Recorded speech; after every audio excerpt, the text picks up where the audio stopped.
नमस्कार, मैं हूं भावना शर्मा और आप देख रहे हैं आवाज इंडिया न्यूज का खास प्रोग्राम। एक तरफ उत्तर प्रदेश सरकार दबे कुछ लोगों को न्याय दिलाने की बात करती हुई नजर आ रही है, तो वहीं जनपद मैनपुरी में आज भी दबंग लोगों का बोलबाला है, जहां ग्राम प्रधान की सह पर पीड़ित परिवार की पैतृक खेत की भूमि पर दबंग व प्रधान के द्वारा चक्रोट डालना शुरू कर दिया, जिसका विरोध करने पर दबंग पूरे परिवार के साथ मारपीट करते हुए महिलाओं के साथ छेड़छाड़ भी की गई। घटना की रिपोर्ट भी दर्ज कराएगी, लेकिन आरोपी आज भी खुलेआम 3 साल से लगातार पीड़ित परिवार के सदस्यों व महिलाओं पर अत्याचार कर रहे हैं। कई बार शिकायत करने पर भी दबंग प्रधान व उसके गुर्गों पर कोई भी कार्रवाई नहीं की गई, जिसके चलते दबंग के हौसले बुलंद हो गए हैं। पीड़ित परिवार पर लगातार दबंग 3 साल से कहर बरपा रहे हैं। कभी महिलाओं के साथ छेड़छाड़, तो कभी मारपीट, तो कभी अकेले सदस्य को देखकर ईंट पत्थरों से मारपीट करना दबंगों के लिए आम बात हो गई। ऐसा ही मामला जनपद मैनपुरी के थाना कुर्रा के ग्राम सलेमपुर में देखने को मिला। पलायन करने पर मजबूर पीड़ित परिवार आज पुलिस अधीक्षक कार्यालय पहुंचा, जहां उन्होंने ज्ञापन देते हुए दबंग पर कार्रवाई करने की मांग की। पीड़ित परिवार के लोगों ने मीडिया से क्या कुछ कहा, देखिए खास रिपोर्ट। पूता देवी, क्या हुआ आपके परिवार के संग, कितने मारपीट की? मेरे परिवार संग यही हुआ है कि मेरा खेत है 7.5 बीघा, उस पर जब हमारे ससुर बने थे तब इन लोगों ने कोई विवाद नहीं किया और मेरे ससुर एक्सपायर हो गए, एक्सीडेंट से 3 साल हो गई है। ठीक, उसके बाद हमारे परिवार के श्री रघुवीर सिंह, श्री मिलाप सिंह, उसके लड़के हैं श्री संजीव, बंटू, रवि और टिंकू, ये 4 उनके हैं। उसके बाद उन्होंने और ये उदयवीर सिंह प्रधान नंगला वीरे वाले, उन्होंने जब अपना नई ताकत करके खेत पर कब्जा कर पाया तो उन्होंने गांव के लोग साथी कर लिए और साथी करके तो क्या ग्राम प्रधान की सह पे सारे काम? हाँ ठीक है, सारा काम उदयवीर सिंह प्रधान ये करवा रहा है। क्यों करवा रहा है? होके करवा रहा है, वो इसलिए करवा रहा है, मैंने उनको वोट नहीं दिए। जमीन पे कब्जा करने जमीन पर जबरदस्ती कब्जा करवा रहे हैं, ठीक है, सामने रोड डली। अच्छा, तो लगातार कैसी कैसी यातनाएं कर रहे हैं ये आपके परिवारी लोग? महिलाओं के साथ क्या क्या कर रहे हैं? ये कर रहे हैं जबरदस्ती, दिन में भी आते, रात में भी आते। हमारे आदमी जब बाहर निकल जाते हैं, कोई काम करने चले जाते हैं, कोई अपना कुछ भी कर रहे हैं, तो ये लोग आते 10-15 लोग इकट्ठे होके और जबरदस्ती घर में घुस जाते हैं और मारपीट, डंडा लाठी लेकर, तमंचे लेकर और ये धमकी मारने की जान से देते हैं। कह देते हैं अगर ज्यादा किया तो तुम्हारे आदमियों को और तुम्हारे बच्चों को, मेरे बच्चों के साथ ये घटना हुई है 3 साल, अभी 2 दिन परसों की बात है, ये कोई बात नहीं थी। उन्होंने जबरदस्ती रास्ता घेर के मेरे बच्चों को तोड़ा। जब हम लोगों ने कहा है तो हम लोगों पर लाठी डंडे लेकर, ईंट पत्थर लेकर घर पर टूट पड़े। थाने गए थे आप लोग? थाने गए थे, क्या कार्रवाई हुई? कोई सुनवाई नहीं हुई है। रेणु देवी। रेणु देवी, यहाँ कप्तान साहब के यहाँ आए हैं, क्या क्या पूरा मामला है?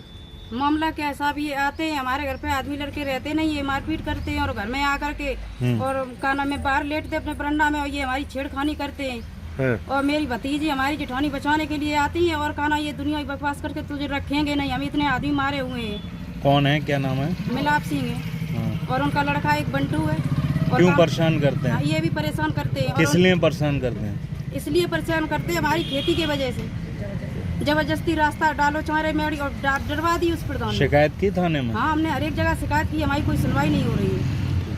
तुम्हारा? मेरा नाम अंजुल है। अंशुल, क्या हुआ तुम्हारे साथ? हमारे साथ ये हम ग्राम नंगला मठिया से वापस आ रहे थे तो वहाँ पे लोग जिन्होंने मेरा पीछा किया तो मैंने बाइक वहाँ से भगा दी। उसके बाद उन्होंने मतलब किन लोगों ने पीछा किया? बंटू, सत्यपाल, एक और कोई था, मतलब एक को मैंने पहचान नहीं पाया और बंटू, सत्यपाल 2 को मैंने पहचान लिया। उसके बाद उन्होंने हाथ दिया बाइक से, मैंने बाइक रोक ली। इतने पे इन्होंने एक सत्यपाल ने मेरे हाथ पकड़े और बंटू मुझे मारने लग गया। तो कैसे पीटा तुम्हें?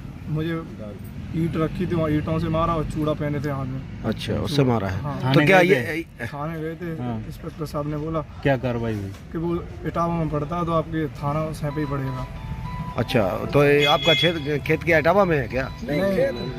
खेत का उसमें नहीं है खेत। अच्छा, जब मारपीट की है, वापस आ रहे थे वहाँ से मारपीट की है मेरी वहाँ पे रोक कर। थाने में कोई सुनवाई नहीं? थाने में कोई सुनवाई नहीं। ठीक। हमारा सुरजन सिंह नाम है। कहाँ से आए हो भैया? सलेमपुर से आए थे। ये पूरा परिवार एकत्रित होकर आए हैं। कप्तान साहब को क्या शिकायत है आपकी? सर हमारी शिकायत है 3 साल से हम बराबर पिट रहे हैं और सर हमको चैन नहीं लेने देता। हम साहब गाँव छोड़ने के लिए तैयार है, मुँह पे बर्दाश्त नहीं हो रही है। क्या पलायन कर रहे हो? जी सर, मैं यहाँ से निकलना चाहता हूँ, न मेरी कोई सुनवाई न कोई मतलब है सर। मैं भज के प्रधान के। कौन लोग हैं जो मारपीट कर? साहब वे लोग उदयवीर सिंह प्रधान और मिलाप सिंह, हाँ जो साहब धमकियां दे रहे हैं कि हमने शाहजहाँपुर में मर्डर किया था, हाँ। साले तोरे पूरे परिवार को नष्ट कर देंगे। क्यों, आखिर नष्ट क्यों कर देंगे, क्या कारण क्या था? खेत मेरा है, उसमें जबरिया रास्ता डाल रहे थे 3 साल पहले, अभी भी अधूरी पड़ी हुई है। आपके खेत से निकाल रहे थे? जी, जबरिया सीधी निकालेंगे। उस रास्ता मान करके सो मेरी जो महल सब पीटी, हम घर नहीं थे साहब। उसके बाद साहब उसमें मुकदमा भी लिखा गया, लेकिन कोई कार्रवाई नहीं हुई? कार्रवाई हुई सर, वो 452 और जो धारा लगाई, गिरफ्तारी नहीं हुई अभी? गिरफ्तारी साहब कुछ नहीं हुआ 5 दिन तक। तो साहब रोज हम पिटते हैं, अब ज्यादा बात हम कितने सालों से लगातार पिटते जा? 3 साल हो गई, 3 के लगभग 3 साल हो गई है, और अभी भी अधूरी सड़क पर ही, खेत भी जुतवा दिया। आला अधिकारियों से मिले अभी तक? बड़े अधिकारियों से मिले? नहीं सर, हमें JSP के सलाह दे रहे, थाने और तहसील भगते रहे। अब साहब हमारा खेत पुलिस द्वारा फिर मेरा जुतवाया गया खेत पुलिस ने, और प्रधान भी था उस मौके पर जी। प्रधान ने फिर मुझे रोक दिया कि नहीं जुतेगा, तब हमारी मेट तुड़वा दी, कभी कुछ कर दिया सर। पूरी कहानी यही चलती रही। फिर कहीं पुलिस में गए, पुलिस ने कही राजबाग से जाओ, मैं लेखपाल को लेके आए। लेखपाल, प्रधान और इंस्पेक्टर साहब, उन्होंने मेरा खेत जुतवाया। जुतने के बाद साहब कहना धान रुक गया, कोई दिक्कत नहीं पिछली साल। उसके बाद साहब मैंने 5 साल नहीं दिनन मैंने खेत में बीज उल्ला दिया। रात में इन लोगों ने, प्रधान जी खड़े होकर के, रात में मेरा खेत बीज खाद सब भर दिया। मैंने शिकायत की थाने, तो पानी भर दिया था उसने? जी साहब, पानी भर दिया। मतलब आपको चैन से नहीं जीने दे रहे? जी सर। उसके बाद सर मैं थाने गया तो उसमें से एक व्यक्ति पकड़ा गया, उसे थाने से प्रधान जी ने छुड़ा दिया। तो कहने मतलब आपकी सुनवाई नहीं हो पा रही है? साहब नहीं सुनवाई हुई।